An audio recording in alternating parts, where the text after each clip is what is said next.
Okay, so in regards to this idea that something's going on underneath the surface that we are worried about, I do want to talk really quickly and not to totally go down this rabbit hole, but I think it's an important educational factor towards it, looking at what different institutions or how institutions that hold money, how historically they have failed during sudden deflationary periods. And let's talk first of all about what happens during deflation.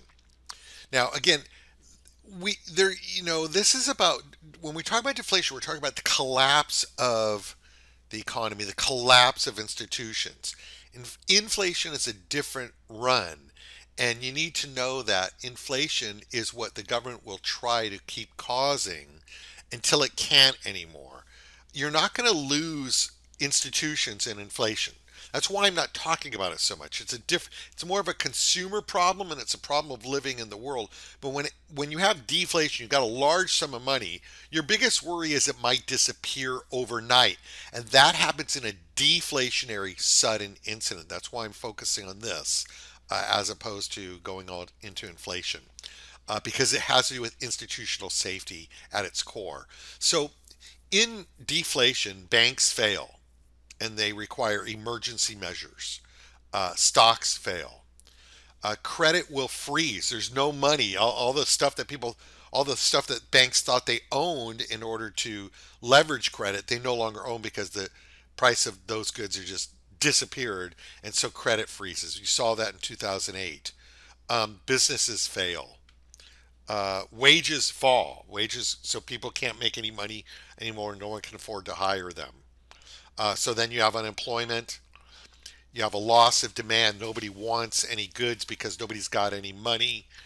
Um, the demand for worldwide commodities fall, and because again, people aren't building, they're not creating anything. What you have in deflation is a totally stagnant, like nobody can make a move because there's no money left, and the assets that they thought that they once owned, which had value, have no value anymore. And so those prices fall. Consumption prices fall, so the price of goods falls, and generally the economy falls into a deep malaise, which is the nightmare of the Fed. They can't pull out of it, and you've got a situation now. I do want to say in this last point, but the Fed's response to that malaise has always been to lower interest rates, lower interest rates. We're at a zero interest rate environment. If we get there again, the Fed's inventing at this point new bullets, um, and has been for couple decades here. Well, since 2009, inventing new bullets that they try to pull out to. Every time the economy goes into a slump, every time the stock market goes into a slump, they feel that it's their duty to try to stimulate it back. And the question again, sitting at the bottom of all this, is how much more can they stimulate before it's not effective anymore.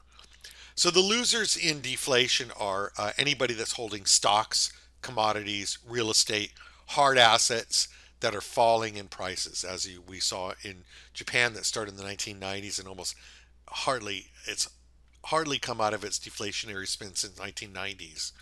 Anybody holding cash is a winner. So if you can keep your money safe during a deflationary crash, then everything falls apart and you've got a handful of cash. The problem is that institutions collapse that are holding your money. Um, those with continuing income, as long as you can keep a job and you're not the victim of falling wages, or at least have a job. During the Great Depression, you were fine if you had a job. Prices fell. You could get things for cheap. If you had a job, that was wonderful. The problem during the Depression is nobody had a job. Let's just carry this out a little bit further. The Great Depression was the worst deflationary crash in U.S. history from 1929 to 1936. 10,000 banks failed, lost people's money, disappeared, vaporized in the 1936 Depression. The money supply of the USA, the actual net worth of people, vaporized by 31%.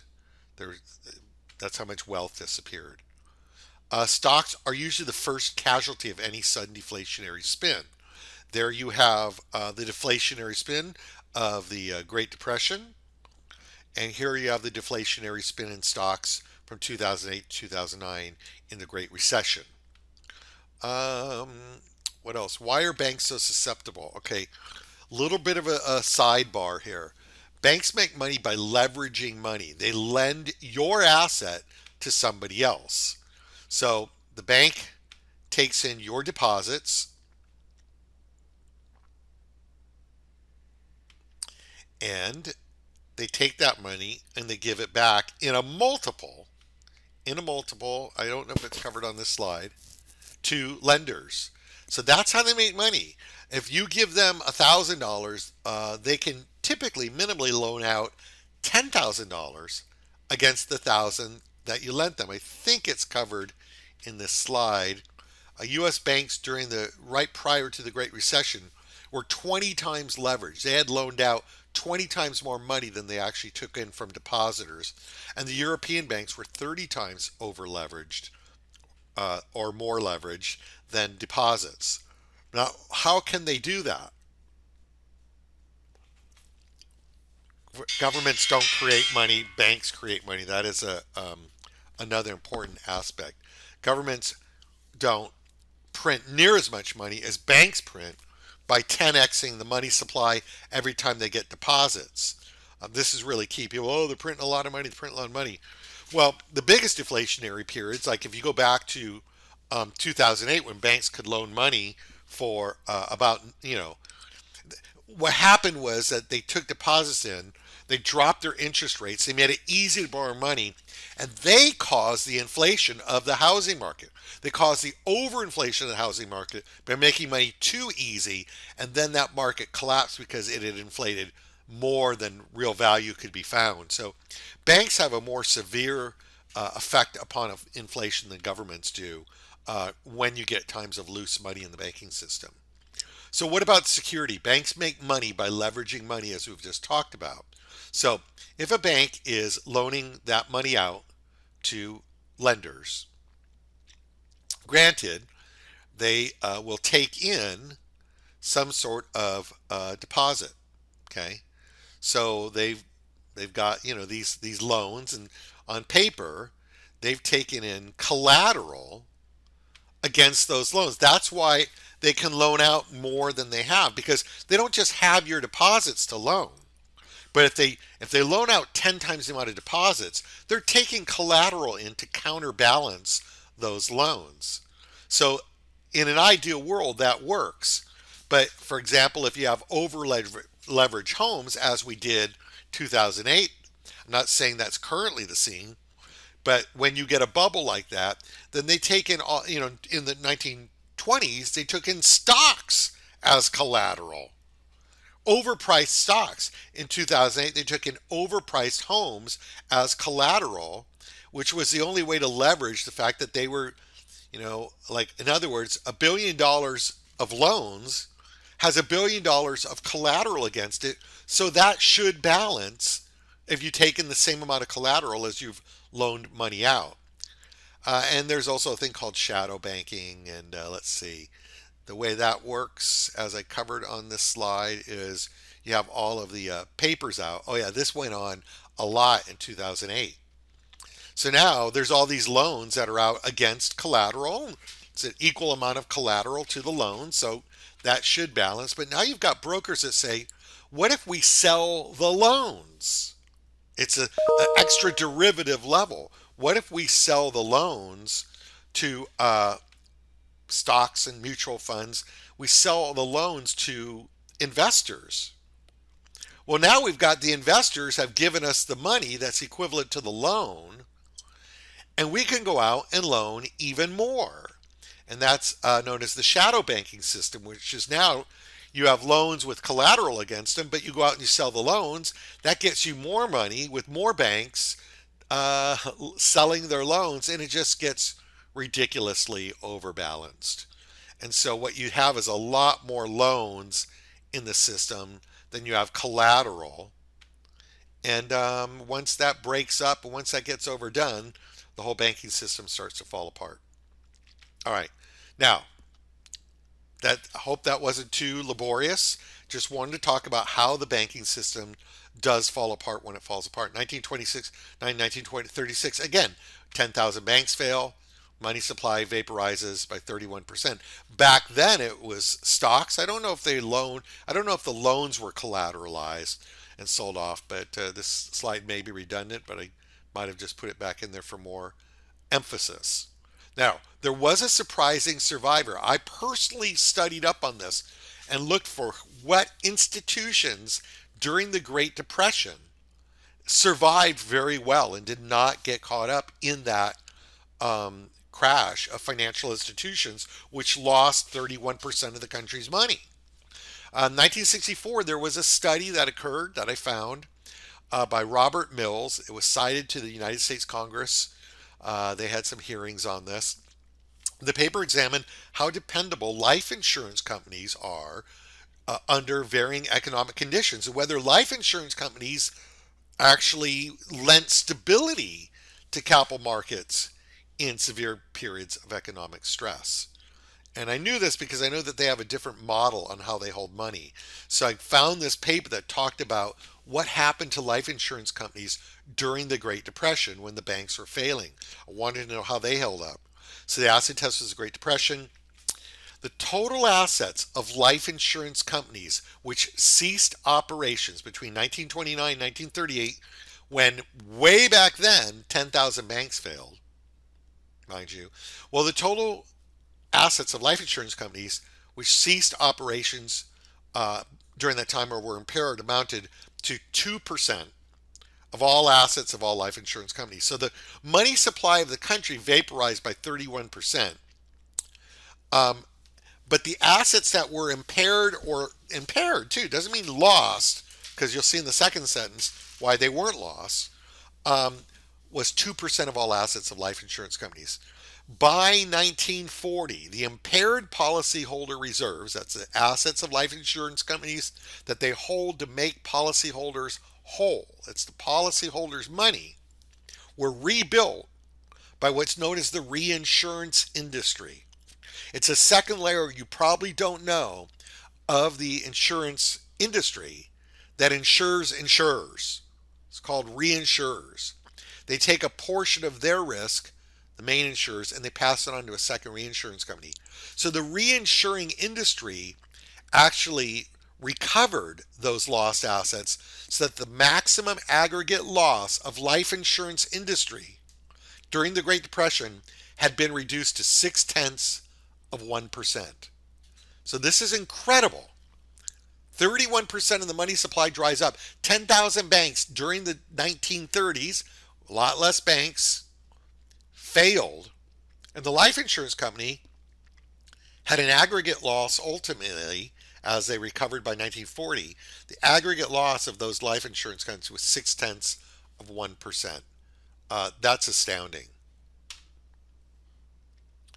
All right. So, why? How did that happen? Well, follow the money. This is a little illustration of where risk is in the economy. In terms of the investing world, in terms of where money sits in the economy, what falls first and what falls last. And in this, you have common stock falls really, really fast, followed by preferred stock, followed by junk bonds, followed by mid cap, small cap bonds. The larger the company, the stronger the bonds are usually. Once company bonds, blue chip, large bonds start to fail, then you have government bonds. They haven't failed yet. And the dollar hasn't failed yet. If the dollar fell, then maybe the whole country would fail. And there's some question about that, but the fact is it's never in history happened. And it didn't happen in the Great Depression. Some bonds, some of the bond market failed, but it stopped somewhere around the largest blue chip corporations still paid their bonds. Bonds are not stocks. Even if a company fails and the stocks crash down to nothing, that company still has to sell all of its holdings, all of its materials, all of its good, and pay back bond holders. That's a different risk level. That is a much lower risk level, and typically bondholders get paid less for it. But that's your basically scenario of what falls first and what falls last when investment failure happens. Now, while banks make money by leveraging money, as we saw, insurance companies actually hoard money into what's called legal reserves. They don't leverage like banks do. They hoard it into legal reserves and then they profitably underwrite risk through sound actuarial work. They don't insure people that are likely to die. They take all the money, and let's talk about, I think this next slide shows you what they do with the money, but basically they're putting it in the safest of bond portfolios. Yeah, let's go back to that slide because I don't think the next slide shows us the whole picture here. Life insurance companies, by law, have to keep most of their money into large bond portfolios. I'll tell you this as an aside. If a life insurance company has less than 106% of all the policyholder liabilities, if they paid all their policies, they should still have every policy in the house. They should still have minimally 6% of the money left over. They have to have more money than claims, and that's why they're called legal reserves, not fractional reserve companies that banks are. They're legal reserve companies. Now they hoard that money up. They have to keep it really safe by law, and they simply skim about 0.5% off the top of it before anything is available for the rest of the policies. But by law, if they have 106% of the liabilities actually put away, then that's minimum. A company that gets close to that may be put in receivership. We have life insurance companies that we use for our best life insurance companies. They have 180% assets in the legal reserve system to the actual liabilities. If they paid every policy, every annuity, every life insurance policy in the house, they would still have 80% of the money left over if they're at 180%. So that is a different way that they hold their money. And that's why life insurance companies held up during severe breakdowns in the institutions when banks actually failed. There is a famous Babe Ruth story that goes with this. One lucky celebrity, this is from a website I got. One lucky celebrity, baseball legend Babe Ruth, survived the infamous stock market crash of 1929 thanks to annuities. Annuities are savings accounts held by life insurance companies. In a nutshell, they're savings contracts that are held by life insurance companies.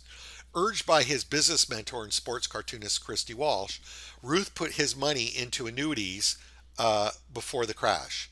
As a result, Babe Ruth lived well through the Great Depression while other celebrities went for the breadlines. I don't know what that little thing got stuck in there is. Suddenly, everybody followed suit, running to the staunch bastions of well-known insurance companies, which offered self-retirement plan alternatives, that's what annuities, in the form of annuities, and life insurance. At the same time, companies and corporations began to see the value of safeguarding employee pension funds through annuities. So this is a big shift that happened in the Great Depression. As people found out, life insurance companies didn't lose their money, and a lot of money started going that. So Babe Ruth was known as a wealthy man with no financial worries during the Great Depression, when many celebrities lost all their wealth in the stock market. And this is apparently how he lived during the Great Depression. All right, moving on here, savings versus investments. So this is again another slide. I thought it was relative to the conversation we're having. Investments have inherent risk.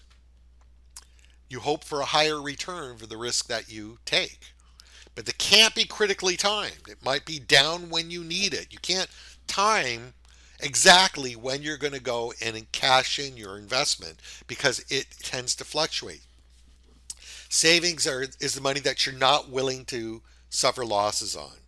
And this is, I know, a current thing that we're working on with the current portfolios. We're looking at how much of this portfolio do we want to make sure never gets lost so that we can look at the part of the portfolio that we are willing to have losses or fluctuations on. So even when you have a lot of money, even when you're young, you still have to sort of separate out, well, how much do we want to dedicate to more of a savings approach versus how much do we want to put at risk in investments.